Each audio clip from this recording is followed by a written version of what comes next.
Today on the show, we have Stephanie Spenner from Maven at Compass here in Chicago. Let me tell you more about Stephanie. Now, Stephanie Spenner was born and raised in Milwaukee, and she's been living in Chicago for 6.5 years. And she started her real estate journey when she was 18 in residential property management, where all the best stories live. She has been an independent broker for almost 5 years now, and she started her own brokerage and then came to Compass, where she currently is running a team of 13 agents and an expanding team. It'll be more by the time I finish this sentence. But right now she has 13 agents who specialize in rentals, but also helping renters become buyers, become homeowners, generating leads through social media marketing. And I want everyone to pay attention before we bring Stephanie on. I want everybody, unless you're driving or if you're driving, pull over, go visit this website, because I want to show you a really impressive website that highlights some of what Maven and Stephanie's team does with in respect to social media and video. It's liveshy.tv. So LIVECHI.tv. And you can go see their YouTube channels and some of the cool ways in which they promote different listings and places to live. So anyway, Stephanie, welcome to the show. Thank you so much. I'm so excited to be here. Finally get to have, hear your face in person, or hear your voice in person. And you have to look at me and see my face, which is not always a pleasant experience, I'm sure, but I appreciate, you look very nice. For anyone who isn't watching, Stephanie is always looks super nice. And I always appreciate how professional you are. I was actually really impressed. So I heard Stephanie speak, just to give the audience an idea of why you're on today. And I mean, we're always wanting to talk to exceptional realtors, and you are, but there's a lot of exceptional realtors. So the reason why we thought you would be a great fit, no pressure, by the way, on this show, but as you have a really unique approach to building your business. And I'm sort of surprised that more people don't do it this way, but I just think it is so smart. It makes all the sense in the world. And you have built an incredible career in a very short amount of time doing it. And it's not the only thing you do. And I haven't even told the audience really what it is. We're talking about rentals, but she does more than that. But this is a great entry point that I think a lot of agents overlook. But before we get into what you're doing today, I'd love to start all the way back at the beginning and learn more about why you got into real estate and how. Thanks so much for having me, DJ. I'm excited to share my story again, or the full thing, as much as I can fit into 20 or 30 minutes. So, and that's all the time we have. So I'm teasing. Go right ahead. So I'll set the joke up because I don't want to miss anything, because it is all part of the journey, and it's not like it just happens overnight. People are like, how do you do it if you don't have a YouTube channel? I'm like, I didn't always have a YouTube channel. I had it for like literally less than 2 years. So I started in real estate when I was 18 years old. I was born and raised in Milwaukee, Wisconsin. We moved to Waukesha, which is like 20, 30 minutes west where I went to high school. And then I was going to UW. I started going to UW Milwaukee for college. And I randomly applied to be a leasing agent when I was 18 in my first semester of college, where my parents made me live at home for the first semester. So I was like driving to Milwaukee for like 20, 30 minutes to school every day. I don't know why I did that or listened to them, because I always made my own money since I was like 14. I've had 2 jobs, literally. And so first semester I lived at home. I randomly applied to be a leasing agent at a premier property in downtown Milwaukee. It was just a high rise that had a pool. So that's why everyone wanted to live there, but it was built in 1961. So it was like very old. 3 total towers made up the complex of 600 units. And so I randomly applied to be a leasing agent there, and somehow I got the job. And how real quick, just out of curiosity, because when I was 18, I barely knew enough to get into college and figure that whole thing. How did you know that was even up? I worked as minimum wage at some, whatever.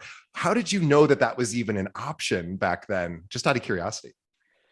So, I mean, basically in high school, I was really good at academics, but but I was also a class clown. So no one really knew that I was smart, but I was always in AP classes and stuff. And senior year, I was in this really cool business program because of like the grades I got. I was able to get into like this business program that we had in senior year of high school, where if you got certain grades and stuff, then you could go to school only for the first half of the day, and then you could go to business co-op. So they helped me get set up into an office manager job that I worked at for almost a year, like a year and a half. I worked there. I had an office manager position on my resume, and I've always been in the business mindset since I can remember. Wow. And so when I as an office manager, I mean, I was bored out of my mind, but I love the like secretarial work. I love to like staying organized, and that's always been something I like loved to do, is like just be organized. Once I had that office manager on my resume, I just and I was so bored at work every day that I would just sit there and look up jobs and be like, apply to this one, apply to that one. And I would literally just like apply a bunch of jobs. I would take interviews. I would literally go to these interviews and get a lot of the jobs. But this one, for some reason, just like really, I was like, this seems cool. These are like older people, they were all in like their 30s working there and stuff. It feels very adult, I guess, right? Yeah. And that's just like, I've always been like this more mature like kid, a couple steps ahead, I guess, like mentally, I feel like. But yeah, I just randomly applied to be a leasing agent, and I got the job. At the first day, the property manager is showing me model apartments, and I'm like, why is this woman showing me people's places? Like, I didn't even know what a model apartment was. And next thing you know, my first paycheck, I had more sales than the other girls that were working full-time. And I was like, holy shit, like, this is my passion. Like, I can't believe I just got this lucky. Like, this is what I love to do. And no matter what, I'm finishing school. That was just something that was ingrained in me, that I had to have an education. No one like my family, no one in my family has an education. But it was just like in me, no matter what, even though I also didn't need it. It's like I was already making more money than my parents were. But I was going to school full time. I worked full time. And so I'd have classes like Tuesday, Thursday, all day long. Monday, Wednesday, Friday, I would go clock into the premier property. Saturday, Sundays, we were open 12 to 5. And I would just work all day and just close a bunch of deals. And then the owner of the company, which I didn't know was a shitty company, but I worked for this company for almost 4 years and I loved it. And that's how I got my backbone that I have today, that I feel like I can handle anything. So once I was working as a leasing agent at that premier property for 2.5 years, they promoted me to assistant property manager there. And then he's like, oh, you want more money? Like, here. And he gave me a stack of papers with all the availability of his properties in Milwaukee, from like Whitefish Bay to Greenfield. So kind of like uptown to South Loop, Streeterville to Logan Square. And he's like, here, do whatever you want with it. And he gave me a set of 100 hard keys, like hard keys, not fobs. Sure. And I'm just shaking around like a janitor. And I'm just like, what? And this was Craigslist days. So I after a week, I was like, okay, let's do this. And I went through and I looked at everything that was vacant on his list. I would go to the property, take pictures, put them up on Craigslist. Now I was a broker, but I didn't know I was a broker until I came to Chicago and realized this is like brokers are super legit. I didn't have to have a license in Wisconsin, or maybe I did, but that company didn't care. I was not licensed to do what I was doing at the time. And so I was, at the same time, I was the assistant property manager working full-time there. I was also a broker, being able to show any of his properties at any time. So like literally in between classes, I'd be like, yeah, I can show you at 12:30. And I would literally run down the street, because a lot of his properties were on UW Milwaukee campus, the east side, which is really nice part of Milwaukee. And so I would just show properties in between classes, before class, after class, before work, after work of the premier property where I clocked in. And then he's like, oh, you want more money? Here, you can manage your own building. So all at the same time, I then managed my own building, which it was only 50 units. And then you got free rent. Only 50 units. You got free rent if you just kept the building fully occupied, and shoveled and raked and cleaned the apartments when people moved out, and changed the light bulbs in the freaking garage and every hallway. The lanterns were gas, so when you took the light bulbs out, you could get shocked. Yeah. It was a great deal. It was a great deal. So I had free rent. I managed the building. I had free parking. I went to school full time the whole time, and I loved it. I can't even believe to this day that I did as much as I did, but like, I just loved it so much. And that's how I got started. And I finished school, 5 years it took me, and I graduated with finance and international business. Wow. Well, it took me 5 years too, and I wasn't as busy. So I really, really respect all the things. You've been a hustler since you were as old enough to work, and I mean that in the best possible way.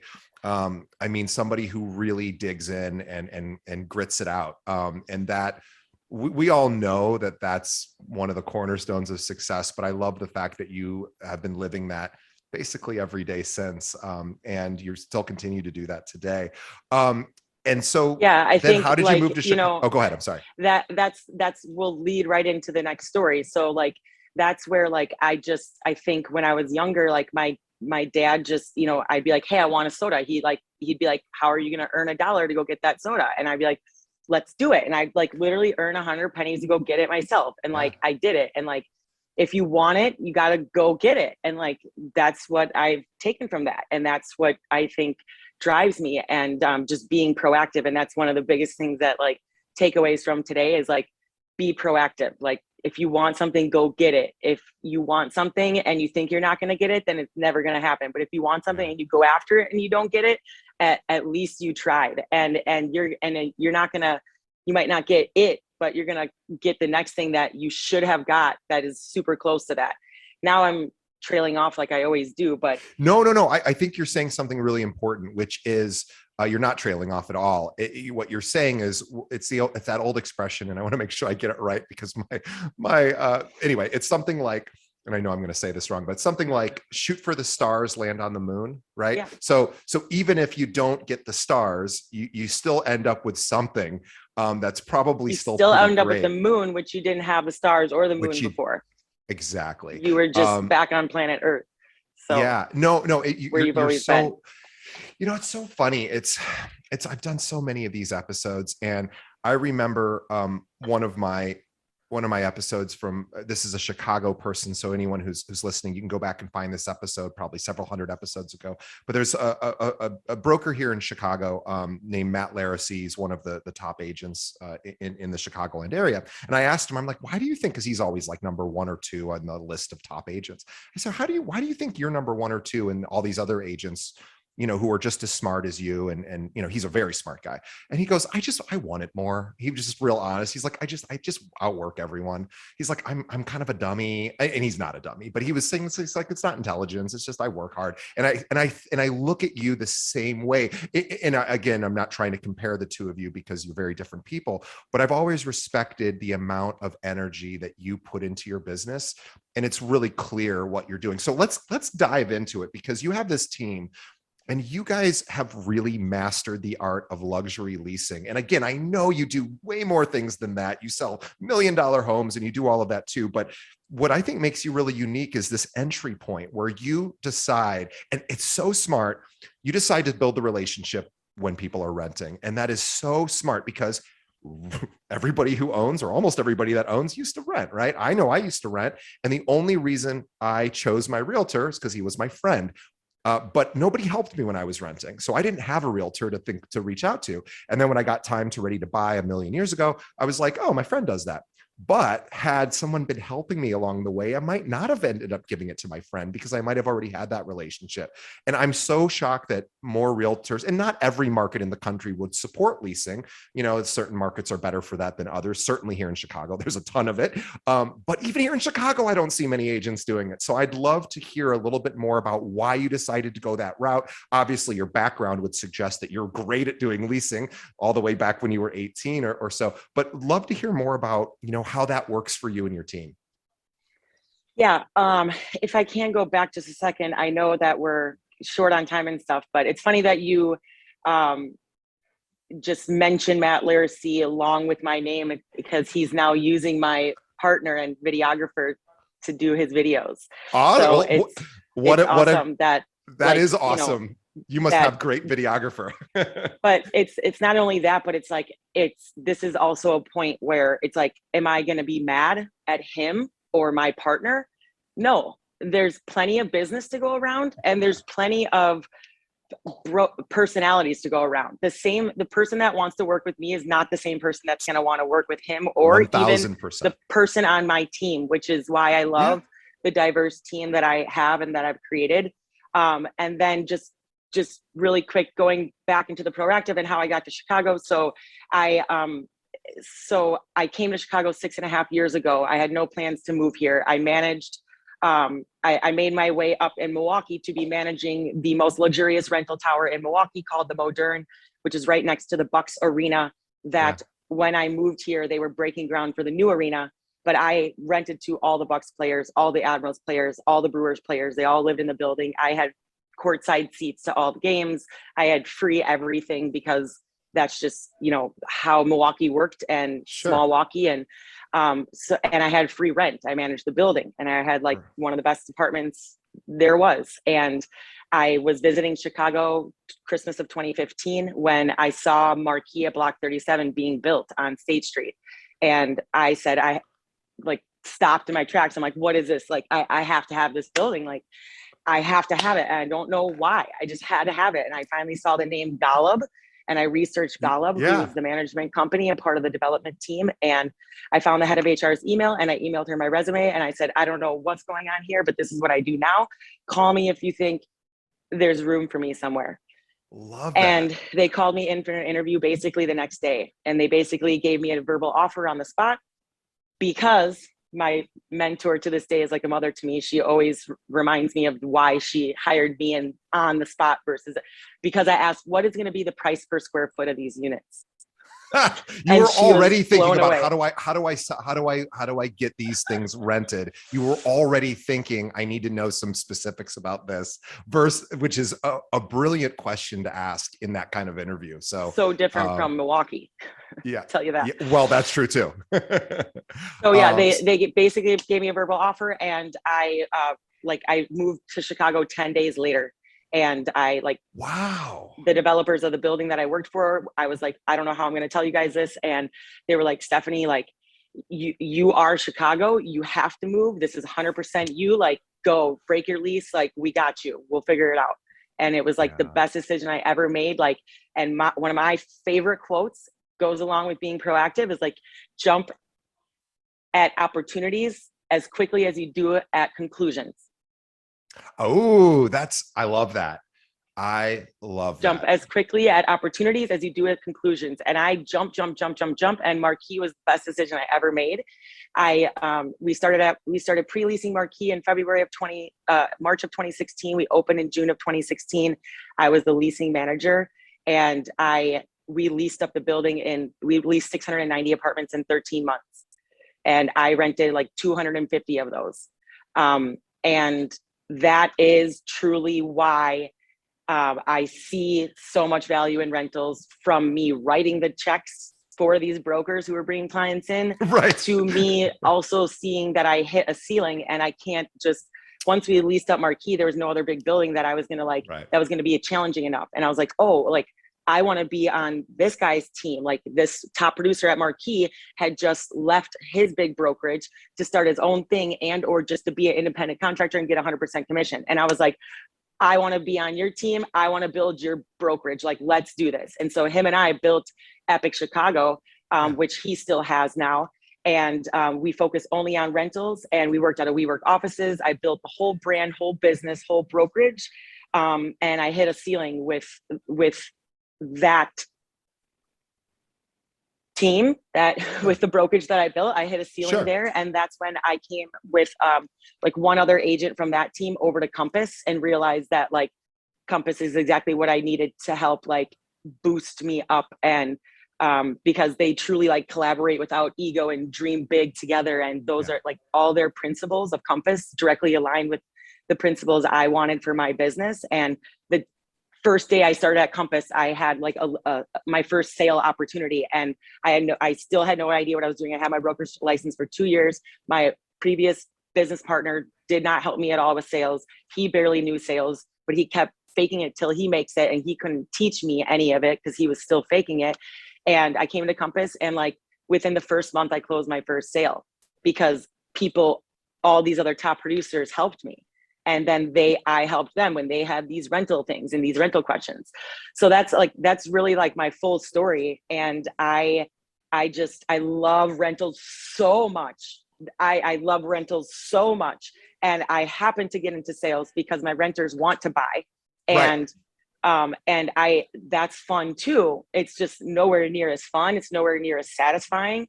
And I will always do rentals. And I have like big plans for the city to change things. And I truly believe that when developers see that they should separate the leasing activity from property management, is when they're going to see the ultimate efficiencies, the ultimate maximization of rents, decreasing of vacancies when you separate leasing from property management. Property management should be taking care of the current residents and making sure they're happy and making sure the building is maintained. Leasing should be handled by brokers, bringing in new clients. I can be showing the property any hour of the day and but no, I'm late to this meeting with you today because I had to meet with another agent on site because that property doesn't do self-guided tours, which 90% of them do for me and my team, which means I schedule the tour and I say, I'm coming through with my client. They say, the doors are open, Steph, come on through. And they let me take my client around on my own. I'm in and out in 20 minutes while their leasing agent who works on site, who's paid salary plus commission, if they close that deal, can be taking out another client while I'm taking out my client. And now both of us can be closing a deal at the same time. But that's really a big point I wanted to say today too, is just like, my big goal that I've always had since I started Epic, my last brokerage, and what is about to start happening, I know and see it and I feel it. It's already happening because of the efforts that me and my team are doing, is separating that leasing from management. And I truly think that's why Marquee at Block 37, that I was part of the lease up. I truly think that's like the number one reason why we were the most successful. I mean, we were in newspaper articles for like breaking records of leasing up a property the fastest ever in history, especially in 2016. And people didn't live in the Loop yet. It wasn't like a popular place to live yet. Yeah. And we made it fun. So, and I think we were so successful because my mentor at the time, who was the property manager of Marquee, Jennifer Saucedo, like powerhouse queen, she knew that, and because she did every lease up in Chicago, she knew to separate property management from leasing. I was a leasing manager. I handled all leasing. I had my 3 leasing agents and me. Any single leasing question went through me. I approved all the leases. I approved everything. I set up like the promotions and concessions and stuff.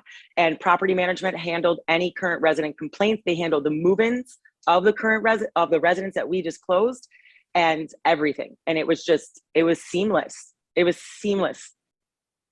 Okay. What I love about your business and the way you approach it is you have a plan, you have intuition, which I believe is one of your guiding North Stars, is your intuition, because you have you have the ability to really pay attention to your intuition. Like, you've already said it a couple times. Hey, I moved to Chicago on intuition, really.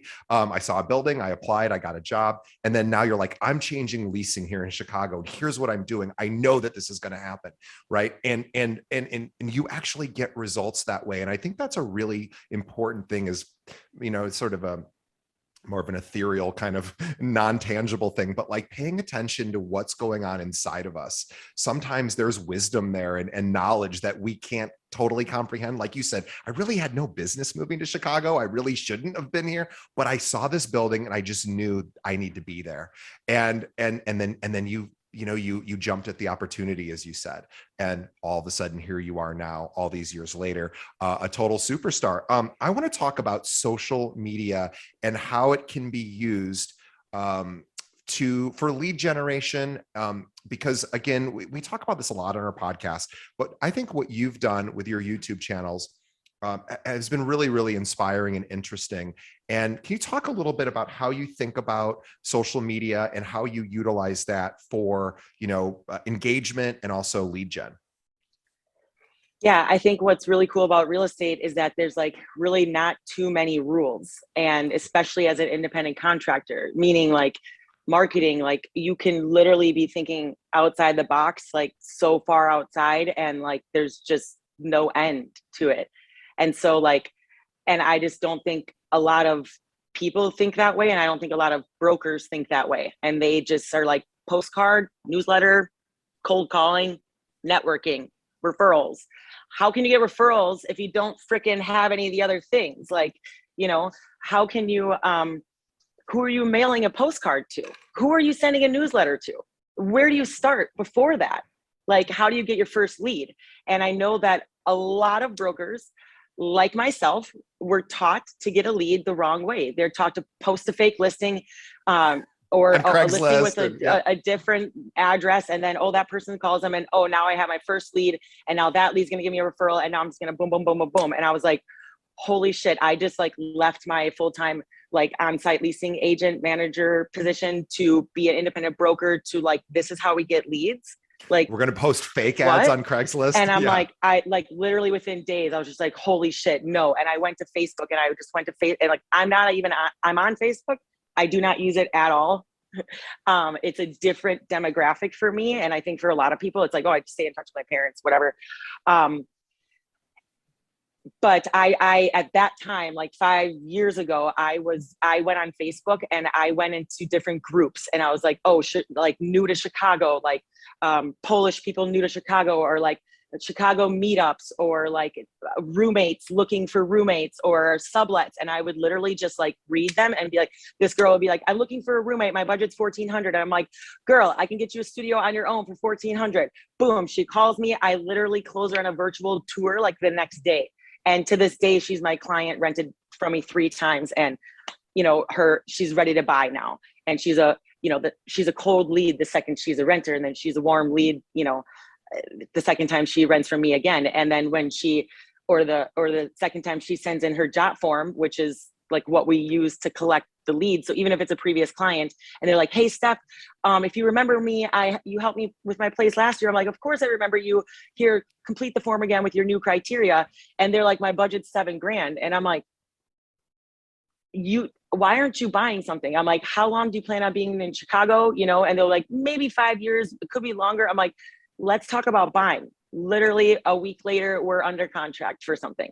So I'm bopping around here, but this is just who I am. I can't, like, it's very hard for me to, like, I have so much to say all the time. But that's how I got started. I went through Facebook, and I started like just getting leads through Facebook market groups. Yeah, and that's something that I noticed. Like, I live in Wicker Park, and which is a neighborhood here in Chicago for our listeners who aren't familiar. And there's a Wicker Park community group or page or whatever it is. And people are constantly posting, hey, I'm looking for a hairstylist, or I need a house cleaner, or does anyone know the best sushi place or whatever.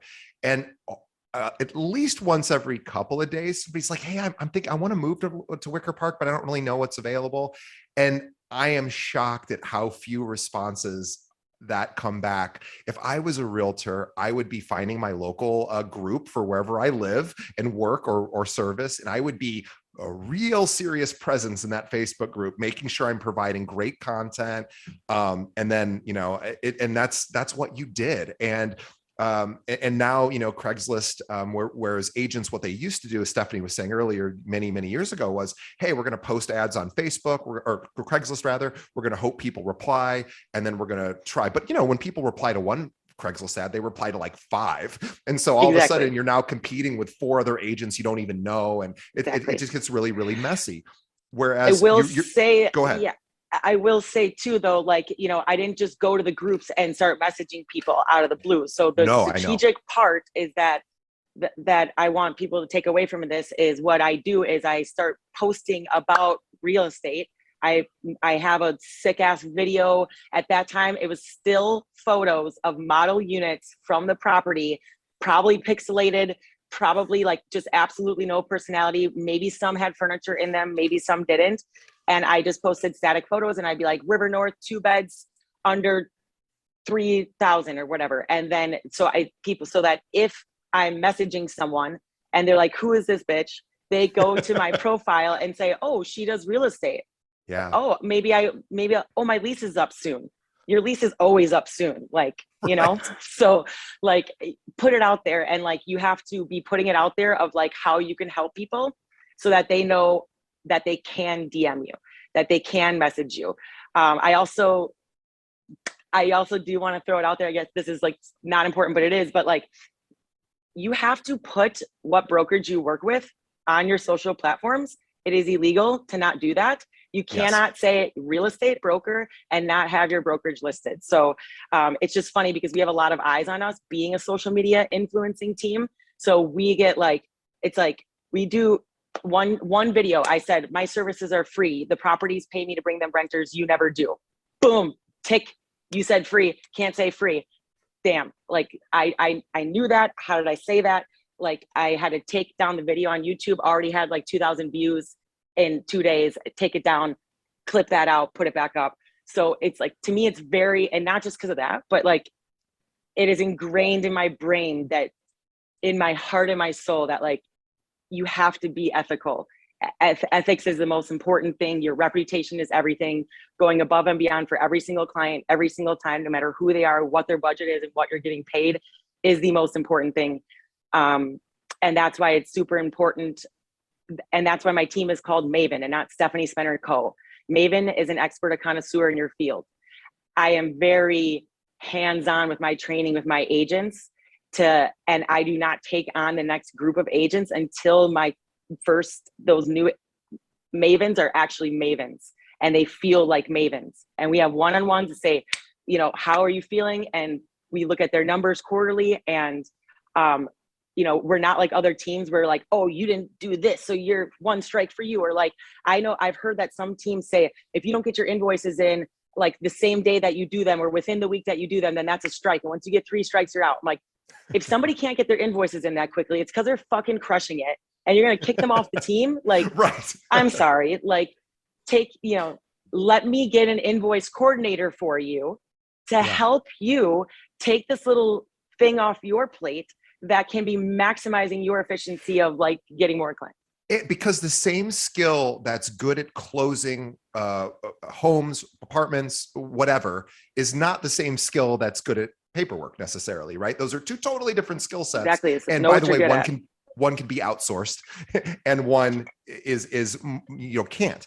And by the way, Stephanie, just to and we'll probably cut this little part out. We have time. So my 3 o'clock canceled. So we have plenty of time. So we're not beholden to the 3 o'clock time. So which I'm very grateful for, because I want to keep talking to you. So awesome. This is a good time to do a quick sponsor read. So bear with me. We love our sponsors. So we want to talk really quickly for a moment about our favorite sponsor, which is called Follow Up Boss. Now, after interviewing hundreds of top realtors in the country for my podcast, the CRM is used by more than any of our guests. It's actually Follow Up Boss.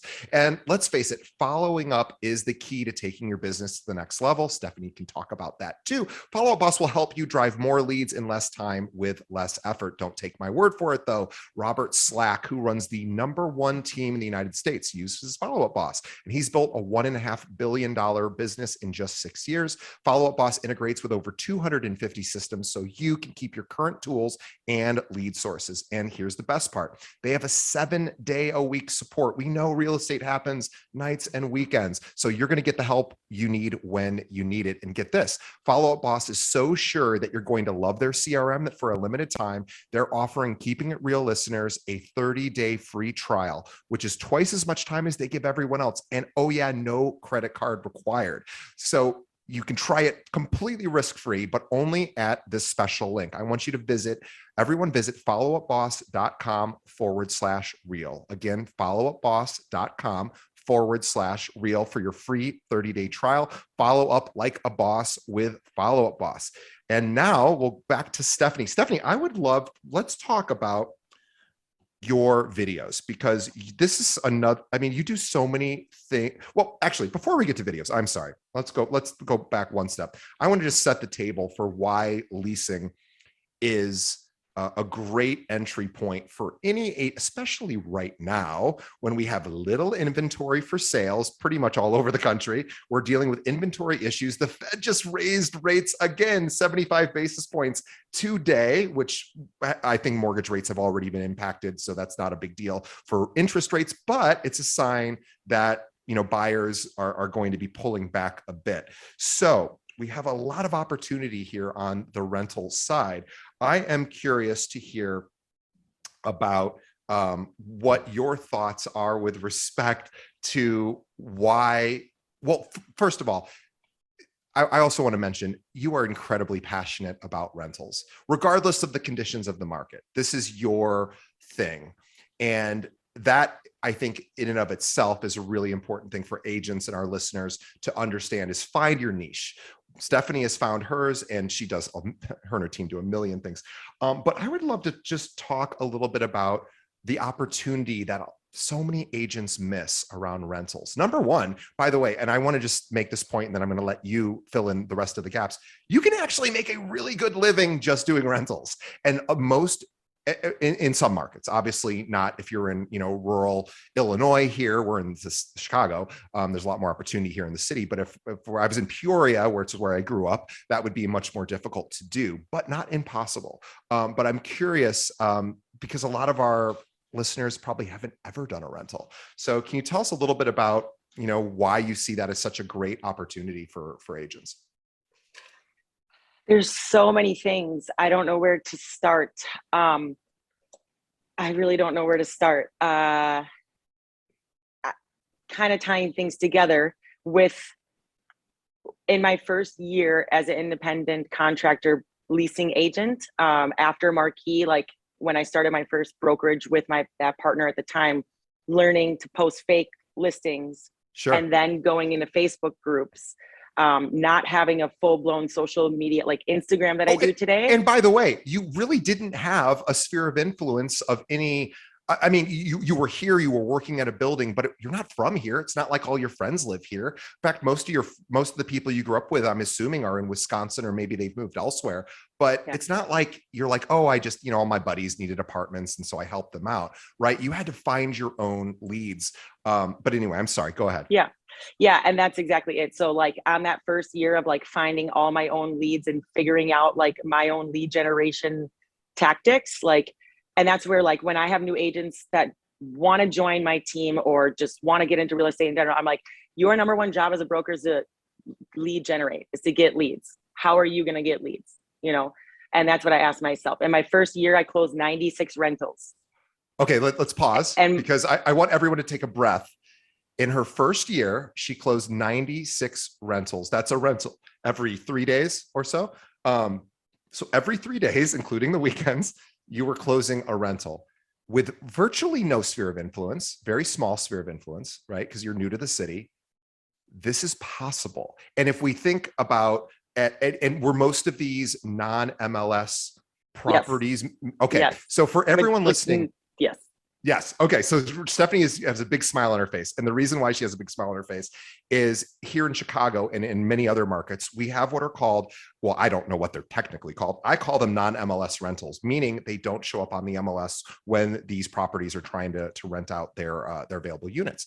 But they still work with brokers, or in Illinois, all realtors are called brokers. So realtors, they work with realtors, and they usually pay 1 month's rent, sometimes more, sometimes less, but typically around 1 month's rent.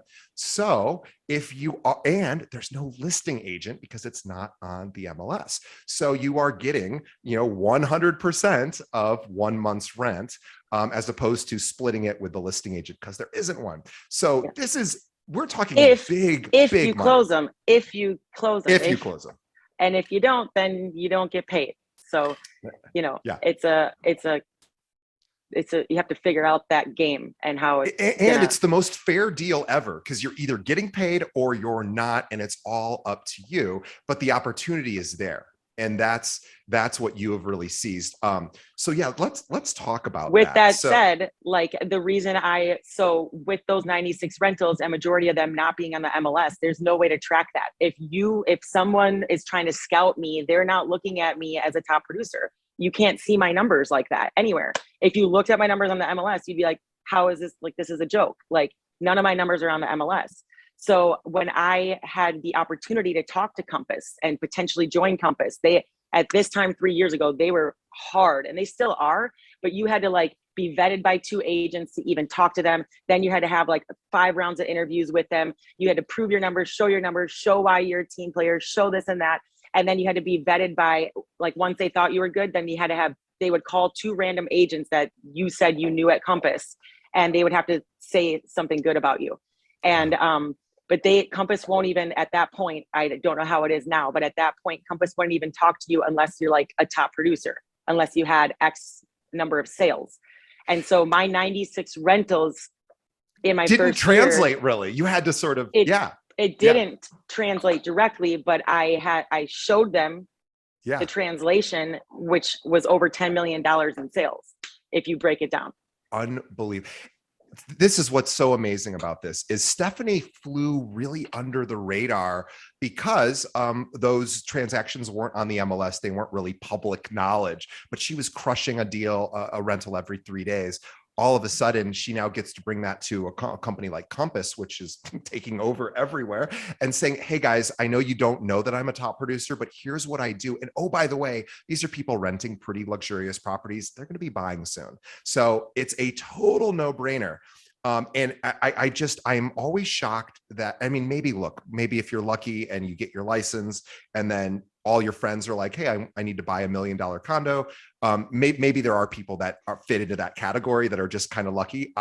You are not that lucky. I am not that lucky. You have built everything up by starting the relationship as early as possible via renting, and then staying in touch with that person. And then, oh yeah, by the way, let's talk about sales. So I just think it's brilliant, but 96 rentals in a year is exceptional.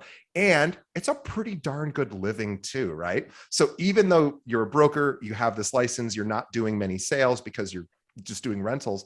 Boy, what a wonderful career just then. And it only goes up from there because now these people are going to be rolling over every 12 months, maybe moving to another property, maybe they'll keep renting, or maybe make the transition to home ownership. A quick question for you. And I'm sorry, I'm cutting Stephanie off and I apologize. Two things I want to go through before we get to the very, very end, because and I could have you on every single week because you have so much to say. And I love everything that you say. I want to talk about what the role of social media in your business, and what suggestions you have for agents that are thinking about, maybe I should add rentals into my practice this year. Maybe that's a good idea. So anyway, I'll let you. So I think like that is part of the reason why I started my YouTube channel, is because I realized not enough people, not just Chicago, mainly outside of Chicago, did not realize that you could call a broker and they will help you find an apartment for free. Yeah. And so that's why I got so into social media, because I was like, I can tell so many people that I can help them and they're not paying me. The properties are paying me to bring them renters. You're never paying me.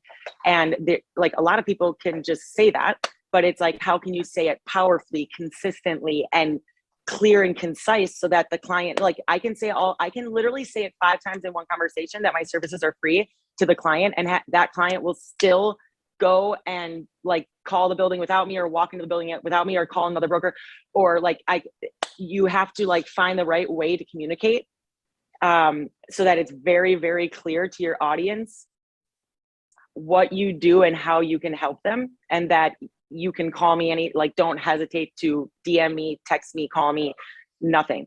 And so that's bleeds into social media, where like no matter what, if you're doing rentals or sales, don't be afraid. Don't be afraid to show your face. Don't be afraid to be authentic. Stop thinking about what your friends back home in the state that you moved from that aren't doing shit with their life are thinking about you, because they don't care. And what are they doing? Like, just try something new, do something different. And that's when you're going to see with big risks come big rewards. And I can't believe that I almost didn't do Live Shy, because I was thinking about, are people going to think too hot shit, or that I'm too full of myself, or like, what's their impression going to be that I'm putting this out there? Like, I'm the rental queen, I'm the rental expert. Like, but I'm like, why am I doubting that? Like, I know that I know rentals, especially professionally managed buildings, better than anyone else. In Chicago, like, You know it. I know that. I- And it- so with COVID, when COVID hit, like, there was me and my team, like, and I have never said this any other time, but when we're candid on an interview, like, I wasn't worried at all. My team was not worried at all. We had no hiccups whatsoever. There was one day where, like, it was March 15th. I took a client to a property. The next day, they said, we aren't offering on-site tours anymore at any buildings. One half day, we were like, shit, what are we going to do? Boom. Next day, we're doing virtual tours, and we have it all down pat. We have all the videos on our phone already of all the stuff. We know exactly how to build the rapport with the client, have them trust you right here virtually within minutes, and have them closing with you, like, literally signing an apartment with you virtually right here. I've had 5 deals within the last 12 months where people have bought from me virtually, completely purchased without completely, without ever visiting the property. seeing the property. Some of them have never been to Chicago, and none of them were renters of mine before. So these were like either YouTube leads, like social media leads, maybe referrals. But these people are crazy to me, that you would buy something completely virtually. But like, I did multiple FaceTime tours, sent multiple videos. So yeah, I think there's a really power for rentals, because there's like, people are always going to be looking to rent, no matter what their budget is. And buildings do come and go. Like, some buildings will be paying 1 month's rent 1 month. The next month, they aren't working with brokers.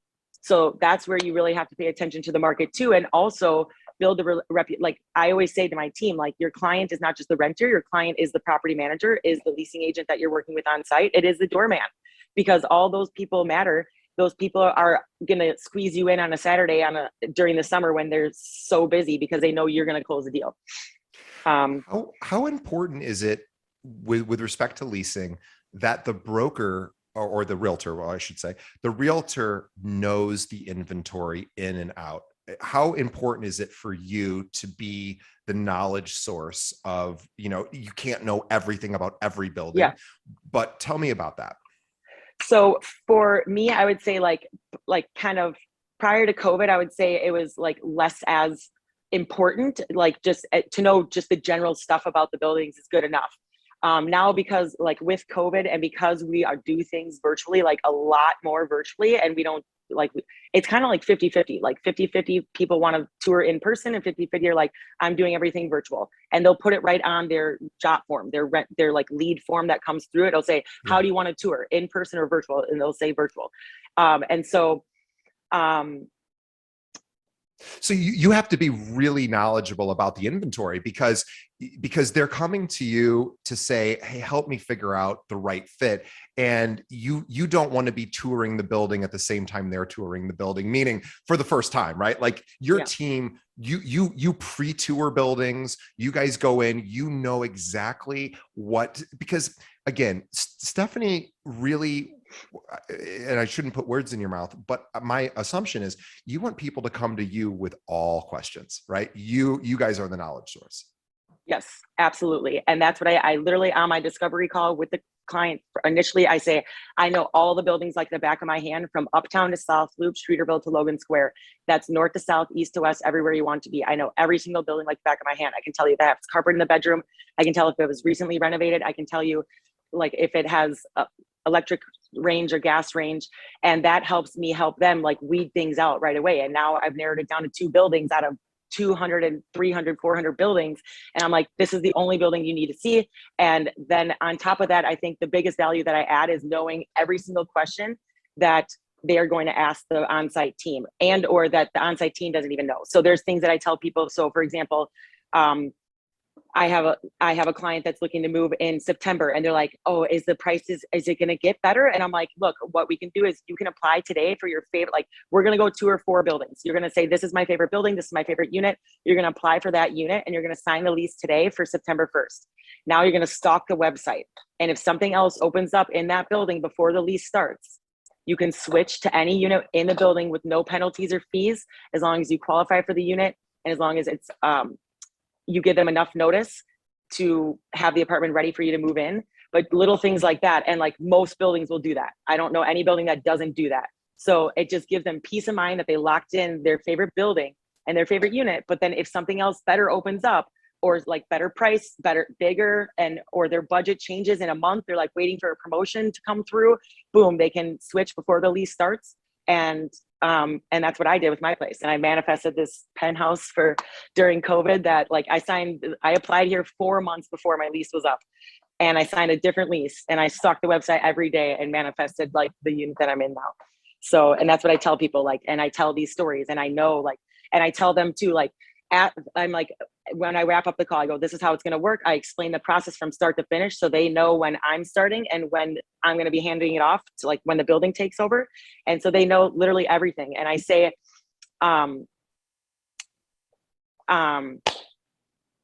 well, we're talking about what we're talking about are systems, and you have a really impressive system, and you have this information that you have so much information that that your clients and your prospects don't have to go outside of your world to get answers is kind of what exactly. I'm hearing. Yeah. And so at the end of that call, I say, so how I'm going to send you a handful of options that check all the boxes, go through those. I can always send you more based on your feedback. Then we're going to come up with your top favorite options. I will schedule the tours to go see all of your favorites. And then from there, you're going to apply for one. This is how the application process works. I literally walk them through all of that. And then I explain that you can text, if you have a quick question, you can text me anytime. If you have a bunch of questions, just write them down and we'll hop on a quick call and go through them together. So then when I send you options, if you want to hop on a quick call and talk through your feedback, so we can talk through like what I sent you together and help sort through your top favorites together, and we'll narrow it down and come up with the game plan together. And I think that's a huge takeaway, is like so many people are afraid to pick up the phone. And like if a client's texting you and they're upset about something, they're like, oh, I didn't get the lease yet. Or like, what's going on over here? They said they don't have parking. Like yesterday, a client's like, what the hell? They have a wait list for parking for a year and I just signed a lease. Like I need parking by August 1st.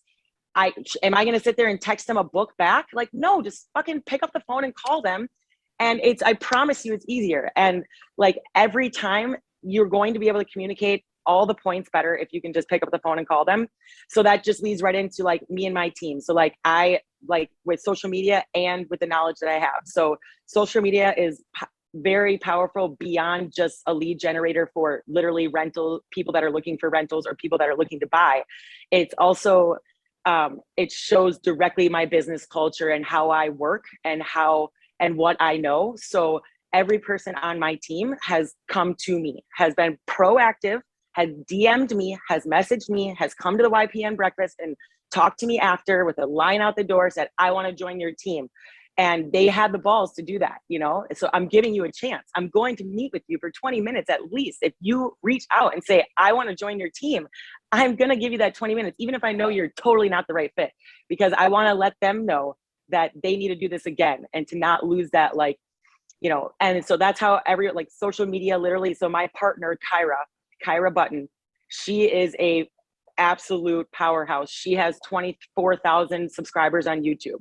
Okay. We met about a year and a half ago. She randomly DM'd me on Instagram and said, you look amazing.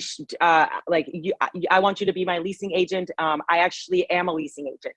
I saw you because I do the social media management for Alta, Grand Central, and you're all over their social media, blah, blah, blah.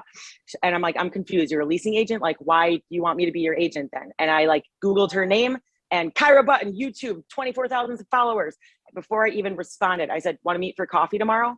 Like, if you're a leasing agent and you're asking me for me to be your leasing agent, then you clearly are like not happy with your leasing agent role.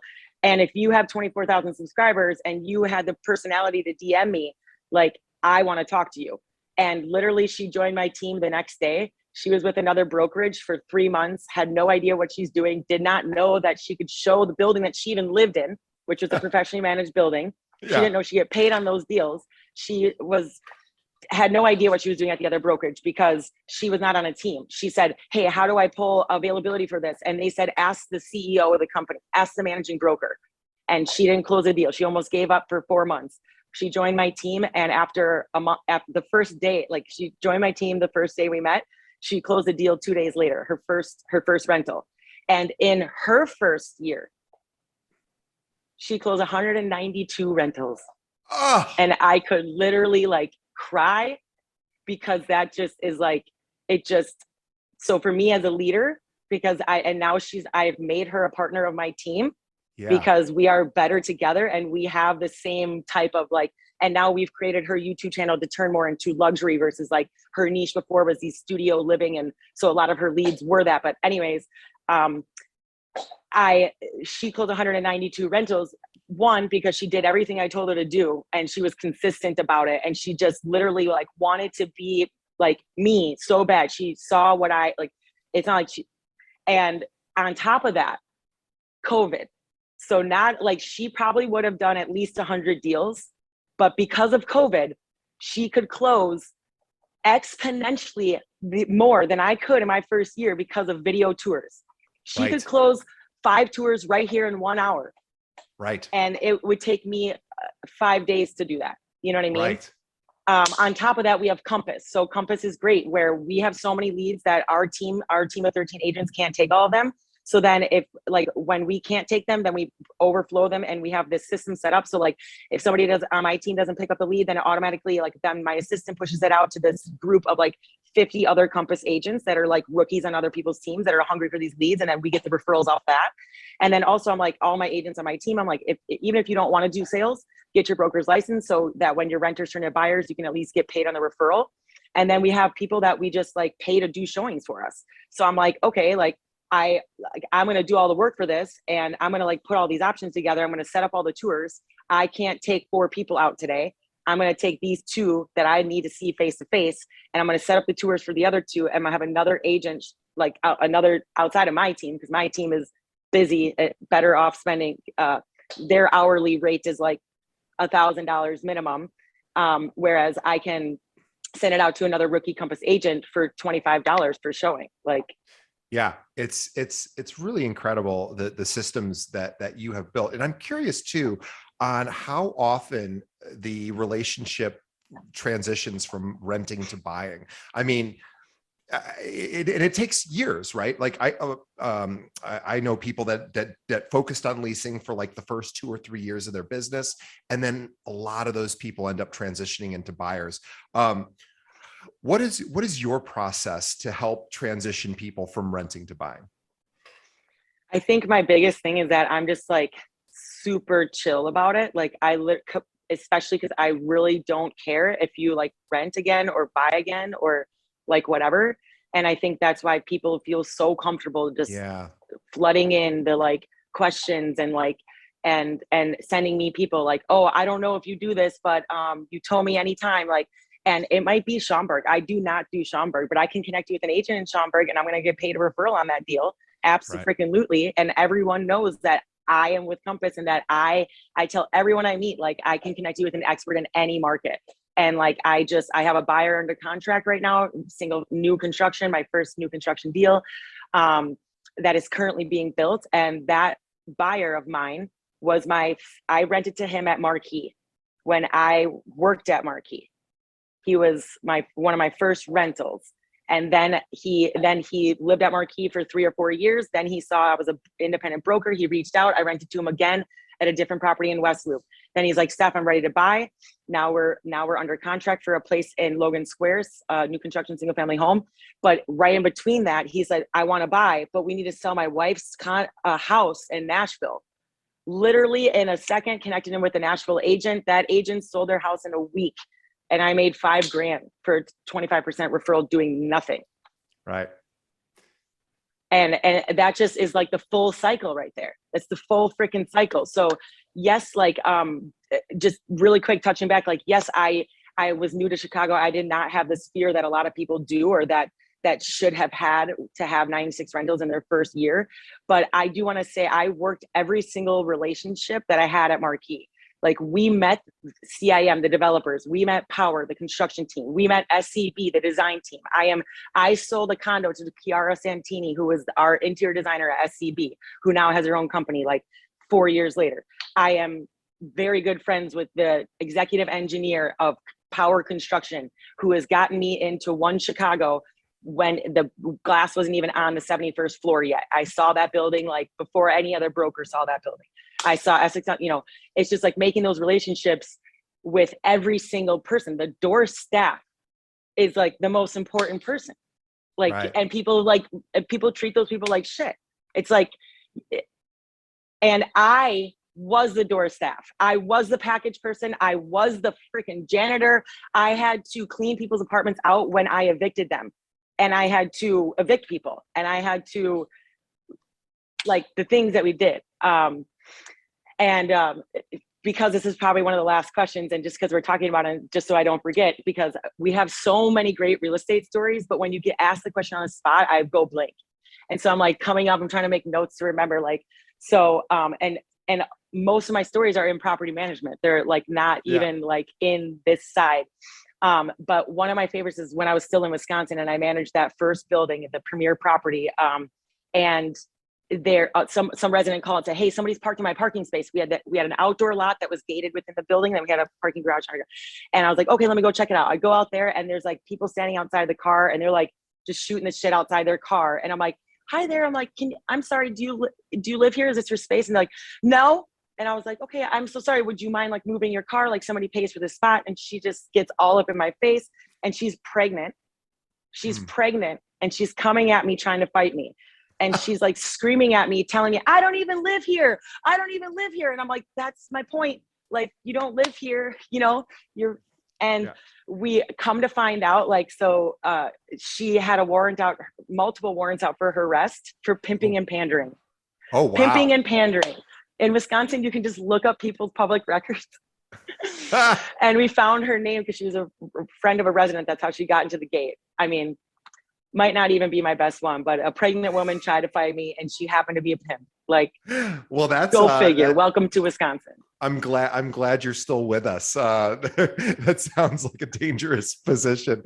But I think you've given our listeners really a tremendous amount of value. You know, for everyone out there, as the housing market is starting to cool a bit and we're seeing, you know, rates going up and of course inventory shrinking or continuing to shrink, there's this huge opportunity in rentals. And and there's also a lot of people, by the way, that are selling their homes that don't have a place to buy right now, right? That's huge because inventory. So, you know, it might even be a reasonable strategy for a lot of sellers right now to sell their property, rent somewhere for a couple of years, wait till the market readjusts, and then come back in becoming a home buyer. So there's a ton of opportunity out there. Stephanie and her team, they do everything. Obviously, they do a lot of rentals. They do a tremendous amount of sales too, and they do everything from luxury to non-luxury. They do everything. But Stephanie is also building this team. She has 13 agents, or I guess maybe even. She was telling me just before we started, she's like, "I'm bringing on a couple new people. We're very excited." So her team is growing, and I know we have a lot of our listeners are local here in Chicago. So if there is anyone out there who's like, "I like what Stephanie is saying. I want that kind of career. I want to learn about Maven and Compass and Stephanie and what she's done." And by the way, we were just talking offline. My girlfriend actually works at a building where Stephanie used to live. And so I'm excited to introduce my girlfriend to you because you're going to be interacting with my girlfriend, I'm sure, she's a leasing agent at this other building. But if anyone out there is like, "Oh my God, I got to talk to Stephanie. I want to learn these secrets of how to build my business," or maybe they might even be a good fit, like you were saying, for your team, what's the best way someone should reach out to you? I would say, like, DM me on Instagram. That's probably just the easiest way to find me. I mean, it's not, you know, Stephanie Spenner. I have 3 different social media pages. Like, Stephanie Spenner is my direct page. I manage that page. Then there's Maven_Compass, which is my team page. And we have a social media manager that manages that page. And then I have liveshy.tv, which is my brand and my YouTube channel. The show liveshy.tv, and that's another Instagram page that I have another social media manager that manages that. And so you can email me, stephanie.spenner@compass.com, or DM me on Instagram, or any which way you want. Go to liveshy.tv and You can find my cell phone number on there. That website is more so for renters and leads. So I tell my leads to go there. They can fill out the form to tour with me. And yeah, check out any new agents. And if you do want to get into rentals, my channel will also help you to learn about the buildings. So when I have all my new agents, I tell them go see 3 new properties a week. And if you don't know, watch all my YouTube episodes so that you can learn those buildings, and then go see the other ones that are not on there. And now you're going to start knowing a lot to be able to talk about with your clients, even if you've never been to the building. And just one last quick question. How often do you receive leads from these videos you've put on YouTube about these buildings? Minimum, we get about 30 leads a month, like minimum. Wow. That's quality leads. I mean, these are like big budget leads. Kyra, just to like as another note, she gets about 200 leads from her YouTube channel that we pass around the team. Now hers are inching up to be more like, because she focused on studio small living, and Sure. So where that's kind of the difference. But yeah, so that's why amazing. We can kind of handle that, handle both. Yeah, yeah, that's what's really cool, because her background is actually in influencing. So she's like an influencer, and that's why she got into real estate, because she was doing influencing marketing for another property. And so now that we have my team is exactly how I want it to be. This is everything I've ever dreamed of. This is it's perfect, and it will continue to grow how it should. And I truly think that her and I together are exactly it's everything I have ever wanted. And now we are social media. Now we are real estate influencers. We're not just real estate brokers. We're real estate influencers. And whether you're actually good at social media or not, I think we as brokers are influencers. And if you think about that, we truly are guiding our clients and telling them which, I always say, I'm your broker. It's like being your best friend. Sometimes I'm going to know you better than you know yourself.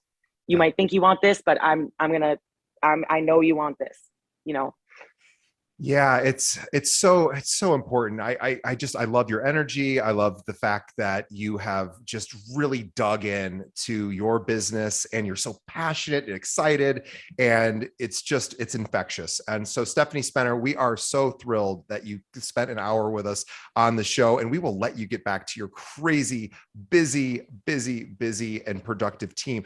But before we do, we want to just ask everyone to do one quick thing. Please tell one friend about this episode. Think of one other real estate professional that could benefit from hearing this great interview and conversation with Stephanie, and send them a link to our show. You can visit our website, keepingitrealpod.com. Every episode we've ever done can be streamed right from there, or just pull up a podcast app, search for Keeping It Real, and hit the subscribe button. Oh, I'm sorry. One more thing we'll ask. Please leave us a review. Let us know what you think of the show. Whatever podcast app you might be listening on, let us know what you think. Good and bad, we want to hear, because the show is for you, the audience, and we want to continue to improve to make it better. But Stephanie, on behalf of our audience, we want to thank you. Crushing rentals and sales and just process, and doing so much with social media as well. Everyone, please go visit liveshy.tv, LIVECHI.tv. Stephanie also just brought her dog up to the camera. He's dying to say hi. Oh, that's very sweet. My dog is dying to go to the bathroom, so I'm going to, but we want to thank everyone, and we will see everybody so much, on DJ. The next. Yeah, thank you. And by the way, one last thing. If anyone wants to join Stephanie's team, reach out to her. She would love to talk to you as well. So anyway, we'll see everybody on the next episode. Thanks, Steph. Thanks, DJ.